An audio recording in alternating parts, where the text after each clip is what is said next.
Everyone, good evening. অন্যান্য দিন আমি ব্লগটা শুরু করি সকালবেলা থেকে। আজকে ভিন্ন স্বাদের ব্লগ। এখন বাজে ঠিক সন্ধে 6টা থেকে 6:30 বলতে পারো। আর আমার ঘুম থেকে উঠে না খুব জোর খিদে পেয়ে গেছে। আজকে আমার একদম পড়ানো নেই, তাই সাথে ম্যাগি আর তার সাথে টিভি, আর তাও যদি হয় দেবের সিনেমা। ছোটোবেলায় দেবকে দেখে বড় হওয়া, তো বলতে পারো ভালোই লাগে। তো যথারীতি ম্যাগি খেতে খেতে একটুখানি চ্যালেঞ্জ দেখে নিলাম। আর চ্যালেঞ্জ মুভিটাতে দেবের যে ঢোকাটা কলেজে, ওটা তো ভাই সবাই ফিদা। তারপর একটু বেরিয়ে এলাম বাইরে, মানে আমার সামনেই ঝুল বারান্দা মতো রয়েছে, এখন রাস্তার পাশে যেহেতু বাড়ি, গাড়ি ফাড়ি যায় দেখছিলাম। তারপর সন্ধ্যেবেলা ভাত বসিয়ে দিয়েছি। ভাত বসিয়ে দিয়ে ভাবলাম চাটা করি, কেন কি টাইম হয়ে আসছে, বাবা কাকা চলে আসবে। চা করতে না করতেই দেখি বাবা এসে হাজির। এবার বাবাকে চা রুটি দিয়েছে। আর দেখতে পাচ্ছ কালু দা বস, একে তো কম বেশি সবাই চেনো কালু দা বসকে। আমার বাবা যখন রুটি খায় তখন কালু দা বক্স বসে বসে সেখানে রুটি খাবে। আর এটা হলো আমাদের সাধু মহারানী, উনি সারাক্ষণ সোফায় বেশি বসতে পছন্দ করেন, আর ওনার কমফোর্ট জোন হলো সোফা। তারপর বিছনাটা ভালোভাবে বাবা বকা দিল, তাই একটু ঝেড়ে ঝুড়ে নিলাম। এবার বেগুন ছিল একটা ফ্রিজে।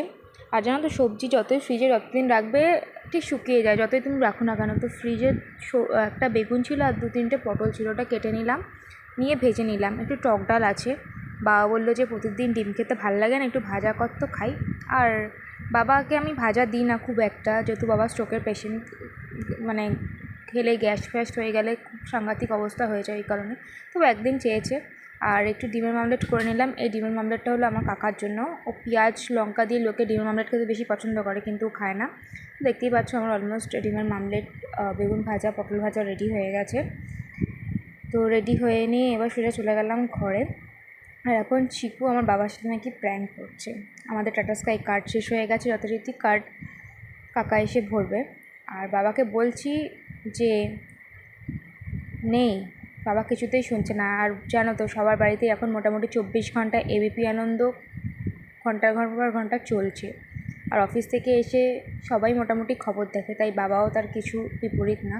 চিকু ওখানে দেখতে পাচ্ছ ব্যাডমিন্টন না ব্যাটের বল নিয়ে খেলছে। চিকু বলছে বাবাকে, বাবা কিছুতেই শুনছে না। তখন চিকু বলছে থাক না, ও মাথা নাড়ছে। আর ও খুব বদমাশ, আমার বাবার সাথে খুব ঝাবলাও মারে, মানে কি বলবো। আর ওর তো সারাক্ষণ এটা নিয়েই খেলা। আর বলতে না বলতেই যথারীতি কার্ড নেই, আর ও এবার বাবার সঙ্গে ইয়ার্কি মারবে। দেখো হয়ে গেছে সারাক্ষণ ইয়ার্কি।